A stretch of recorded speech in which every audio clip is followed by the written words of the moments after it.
V številnih mestih na Celjskem prireditve ob Svetovnem dnevu zdravja. Mednarodni industrijski sejem je obiskalo skoraj 14.000 ljudi. V Podčetrtku 6. maja tretji festival vina in čokolade. Hokejisti Slavije Celjane tudi letos premagali v odločilni tekmi za osvojitev 3. mesta. Lepo pozdravljeni, spremljate dogodke dneva na televiziji Celje. Mestna občina Celje ter zavod Socio sta v soboto v celjskem mestnem središču številnimi prireditvami obeležila Svetovni dan zdravja. Na Krekovem trgu so svojo skrb za zdravje predstavile vse generacije. Pestro dogajanje pa so sklenili z medgeneracijskim pohodom od Krekovega trga do doma ob Savinji. Celjsko mestno središče je bilo v soboto dopoldan polno kot že dolgo ne. Vabilo organizatorjev so se tudi letos odzvala številna društva in posamezniki. Tako kot vsako leto so se nam pridružila številna društva, ki delujejo v mestni občini Celje na področju zdravja, na področju zdravega načina življenja, prehranjevanja, potem vadbe in pa različne organizacije, ki skrbijo za zdravje, kot je zdravstvena šola, preventivni programi, kot je policija, vojska. Imamo veliko stojnic, obeležujemo tudi oziroma ozaveščamo prebivalce o tem, kako je potrebno živeti na zdravi način, se prehranjevati, skrbeti za svoje duševno zdravje, ker tokrat v letošnjem letu je poudarek na depresiji. Svetovna zdravstvena organizacija ugotavlja, da je te bolezni veliko, vedno več in da se pojavljajo težave pri ljudeh na tem področju in zato nekako v tem letu bomo poskrbeli za čim več izobraževanja, za čim več možnih pomoči, oblik pomoči posameznikom, ki doživljajo to stisko, da nekako se iz tega ven izpeljejo. Na številnih stojnicah so različna društva in organizacije, vsaka na svoj način, skušale mimoidoče opozoriti na pomen zdravega načina življenja in pravočasnega odkrivanja bolezni.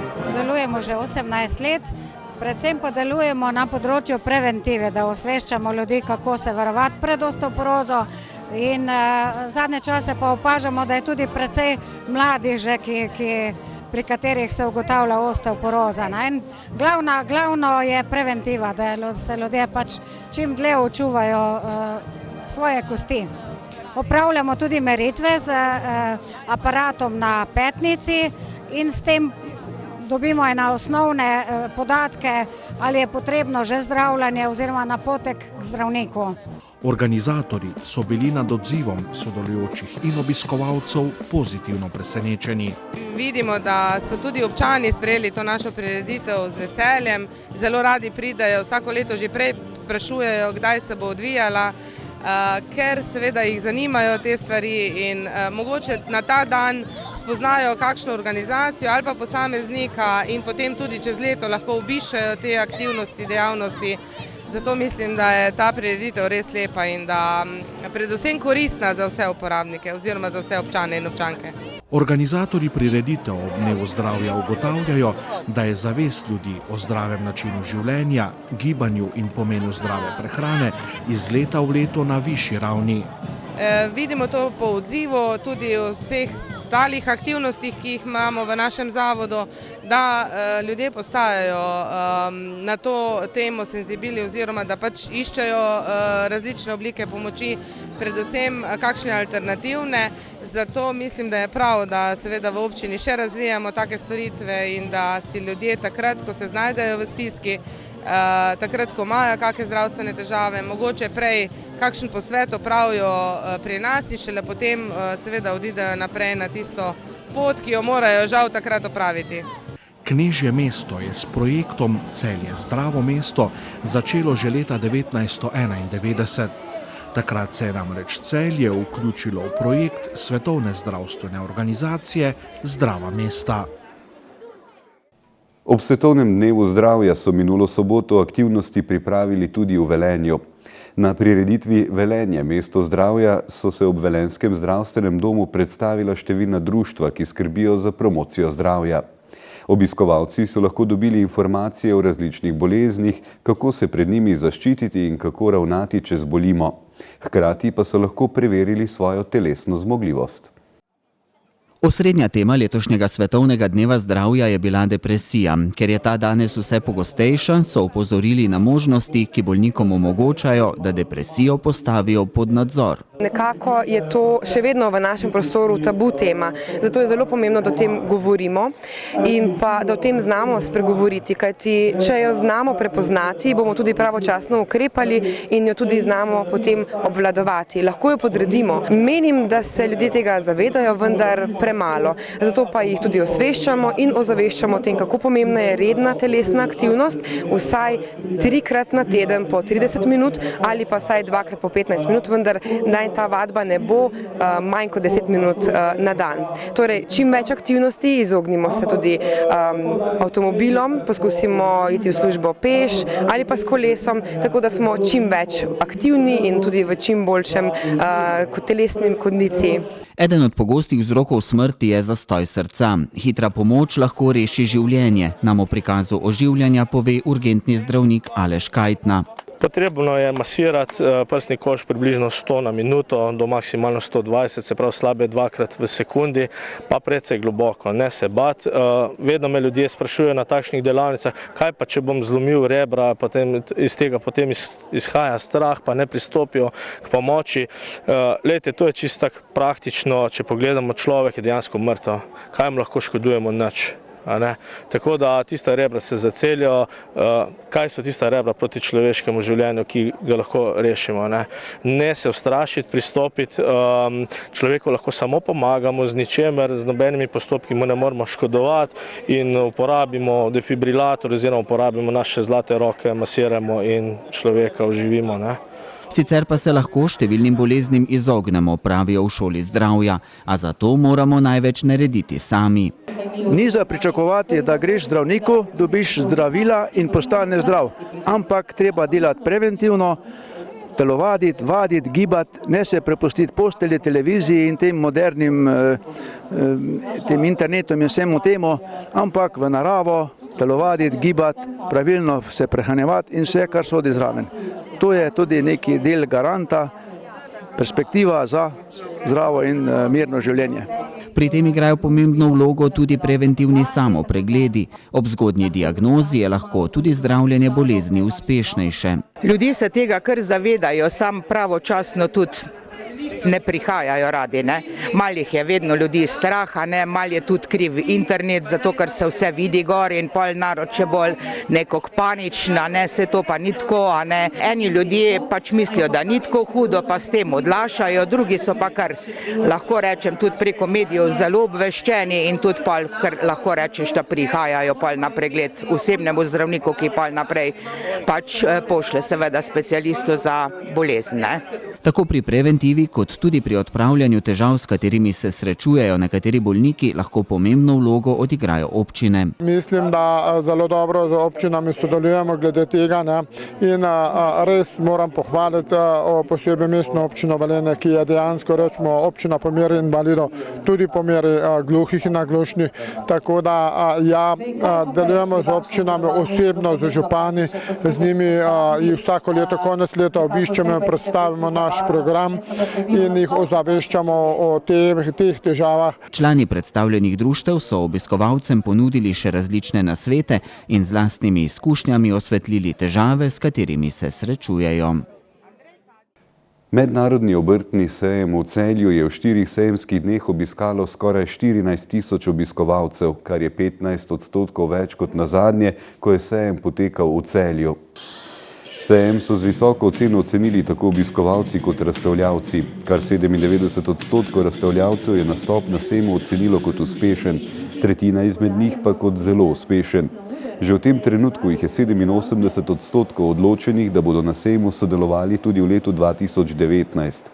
Poleg domačih obiskovalcev so si sejem ogledali tudi številni tujci iz držav nekdanje Jugoslavije, Srednje in Zahodne Evrope ter Japonske in Koreje. Na celjskem sejmišču bodo v aprilu pripravili 2 kulinarična festivala, maja pa Avtomoto Logo četverček.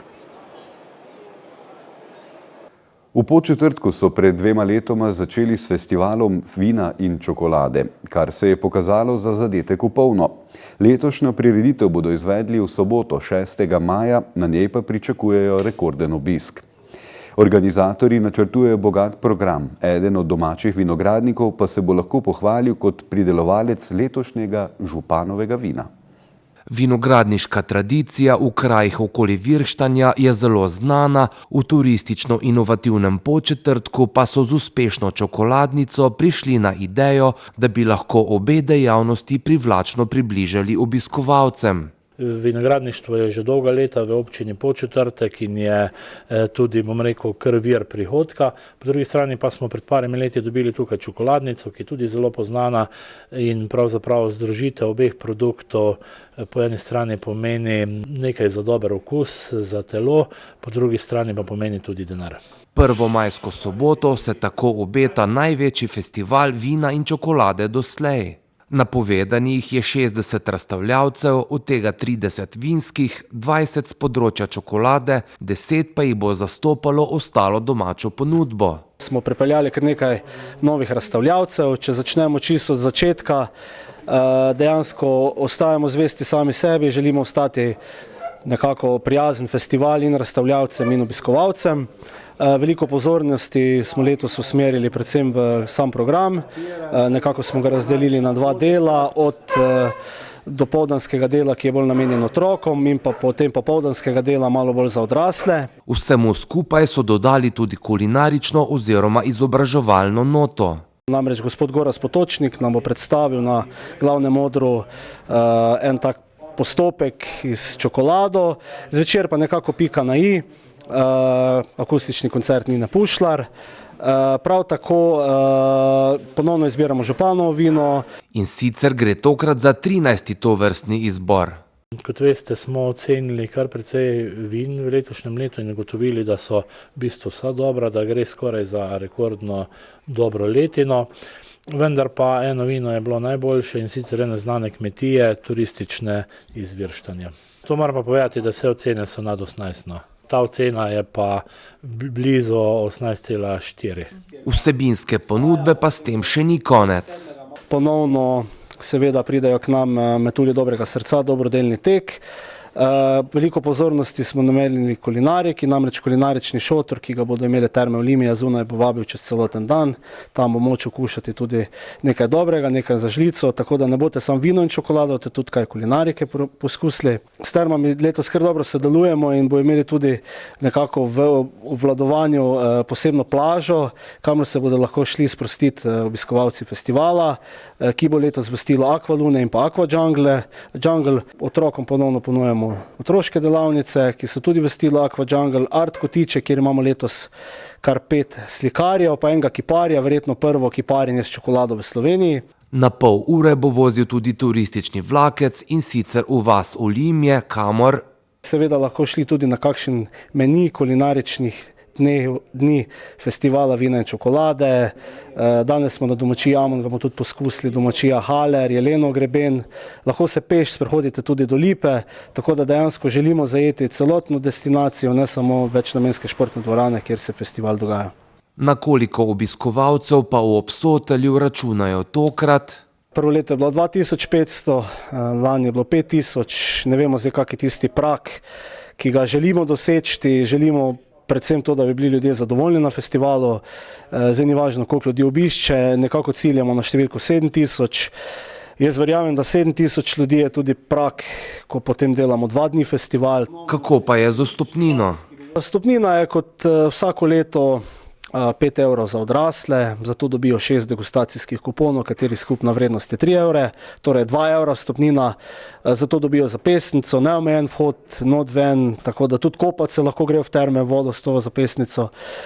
Novost je pa letos otroška vstopnica, 1 evro, v bistvu dobi otrok tudi potem en kuponček.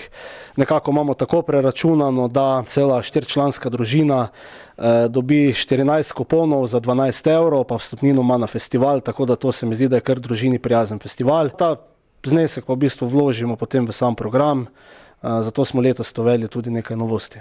Pri projektu, ki je vreden 11 000 evrov, ne gre brez pomoči prostovoljcev.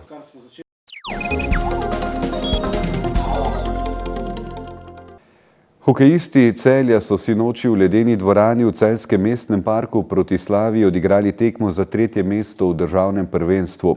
Celjani so si po 19 letih čakanja močno želeli osvojiti 3. mesto v državi, a so jim to, tako kot v lanski sezoni, preprečili hokejisti Slavije, ki so slavili s kar 7-1. Na tribunah drsališča v mestnem parku se tokrat kljub prostem stopu in pomembnosti srečanja ni zbralo večje število občinstva. Prvi zadetek smo videli v 14. minuti prve tretjine, ko so z nekaj sreče zadeli gostje. Ob igralcu več je gostujoča Slavija v 26. minuti dosegla svoj drugi gol. Kmalu zatem so se začeli pretepaški vložki. Klop za izključene igralce je bila vedno bolj polna, gostje pa so z 2 igralcema več na ledu v 28. minuti povedli že z 0-4. Celjanom je preko lepega preigravanja Nika Petka še v isti minuti uspelo doseči svoj edini zadetek. Varovanci Roka Rojška so šli v zadnji tretjini na vse ali nič, vendar jim sreča ni bila naklonjena. Ta del tekme so zaznamovali pretepi in izključitve. Skupaj je bilo izrečenih kar 64 kazni, najdaljši pretep pa je trajal več kot 5 minut. Prav tako je ledeno ploskev obarvala tudi kri, najboljši domači strelec Aljaž Ogrizek pa je končal v bolnišnici. Na koncu so gostje uspeli še nekajkrat premagati domačega vratarja Tomaža Jerama in si zmago 1-7 priboriti bronasto medaljo. To je pač ena tekma in tu se seveda marsikaj dogaja. V takšno tekmo moraš iti seveda tudi psihično zelo dobro pripravljen. Tokrat se pač začelo ni po tistih naših pričakovanjih. Zelo hitro vodstvo Slavije, potem nekaj izključitev in seveda rezultat je hitro bil visok. Tako da recimo prva tretjina je bila za mene še vedno zelo dobro odigrana, nesrečno prejet gol. V drugi tretjini je pač začelo iti navzdol. Mi smo se pred zadnjo tretjino nekako dogovorili, da gremo na vse ali nič, torej run and fight sistem in seveda ta lahko prinese vse ali pa nič, ne? Dobili nismo nič. Moram vseeno iskreno čestitati igralcem Slavije za ta uspeh. Igrali so disciplinirano, držali so se navodil, bili manj napeti, manj nervozni. Zgubili smo, vsem nam je hudo, ampak življenje gre naprej. Jaz pravim, ostala bo brazgotina, hokej se bo pa igral naprej. Moram reči, da na koncu sezone sem ponosen na fante. Konec koncev bili smo v polfinalu pokala, v polfinalu državnega prvenstva. Res mogoče manjka pika na i, ampak bomo pa šli v novo sezono z novimi, še večjimi ambicijami. Na tribunah je bilo tudi nekaj nezadovoljstva s sojenjem. Kot predsednik celjskega kluba in član predsedstva Hokejske zveze Slovenije, jaz sojanje seveda ne smem in ne morem komentirati. Pač sodili so tako, kot so sodili, konec koncev so tudi ljudje, ki njihovo delo kontrolirajo in oni bodo pač povedali, kaj se je zgodilo in kaj se ni zgodilo. Moram pa povedati, in to sem tudi kolegom iz vodstva Hokejskega kluba Playboy Slavija povedal, da so me nekatere stvari tudi na njihovi klopi zelo, zelo razočarale. Jaz se sigurno ne odstopam pač od teh, bi rekel, zadev, ki smo jih tudi mi mogoče peljali v negativno smer. Veliko je bilo pretepov, ampak dejstvo je, da tako se pač hokejske tekme ne morejo zaključevati. Kako pa je bilo tekmo spremljati tudi v vlogi zdravnika? Na nobeni tekmi v letošnji sezoni ni bilo toliko poškodb. Moram pa reči, da zelo sem pa zaskrbljen nad poškodbo našega igralca Ogrizka. On je bil pripeljan v bolnišnico, bo v naslednjih dneh tudi operiran, gre za zlom roke, kar težji zlom roke in mislim, da se resnično te stvari na hokejskih tekmah ne bi smele dogajati. Kljub vsem napetostim pa so si igralci na koncu segli v roke. Tisti, ki ne pozna hokeja, misli, da je to grob šport. Konec koncev je pa res, veliko je trenja, veliko je medsebojnih tudi obračunov na tekmah, na katerekoli nivoju, ampak konec koncev na koncu si igralci podajo roke. Mi moramo vedeti, da imamo slabih 200 registriranih igralcev v članskem hokeju v Sloveniji, pa izredne uspehe v reprezentanci in resnično ti fantje poznajo drug drugega in mislim, da te zamere vsekako niso trajne in se seveda pozabijo. Moram pa še enkrat poudariti, žal mi je, da se pa tekme končajo na tak način, da moraš nekoga odpeljati v bolnišnico in da ga čaka operativni poseg. To pa seveda ni v redu. Jutri bo Celje prizorišče reprezentančne tekme z Madžarsko, ki se bo začela ob 19. uri. Tribune bodo polne, mislim, da bo to res za nas hokejski praznik. Pričakujemo tudi nekatere ugledne goste, tako da resnično je mogoče to en zelo, zelo lep in praznični zaključek te hokejske sezone v mestnem parku. Vsekakor bomo pa v novo sezono šli z nekaterimi spremembami in seveda s ciljem, da dosežemo še večje uspehe.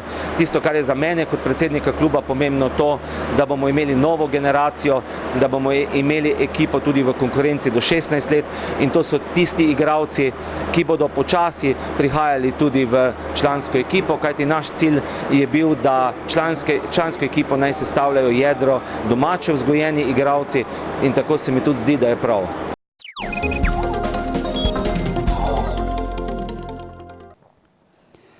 Ponoči se bo postopno pooblačilo, jutri bo oblačno. Dopoldne se bodo začele pojavljati krajevne padavine, deloma plohe in posamezne nevihte, ki bodo popoldne prehodno zajele večji del Slovenije. Zapihal bo vzhodni do severovzhodni veter. Temperature bodo zjutraj od 6 do 12, sredi dneva pa večinoma od 10 do 15, na Primorskem okoli 18 stopinj Celzija. Na naravnem okolju je še vedno velika nevarnost požarov. V sredo bo deloma jasno z nekaj koprenaste oblačnosti. Jutro bo ponekod po kotlinah megleno. Četrtek bo po večini sončno, predvsem v hribovitem svetu bodo popoldne nastale posamezne plohe. Spet bo topleje. Drage gledalke, spoštovani gledalci, naj vas že danes povabimo k ogledu neposrednega prenosa jutrišnje osrednje slovesnosti o prazniku mestne občine Celje iz Narodnega doma Celje. Začel se bo ob 19:30. Bodite v naši družbi. Do prihodnjič pa samo še lep pozdrav in srečno.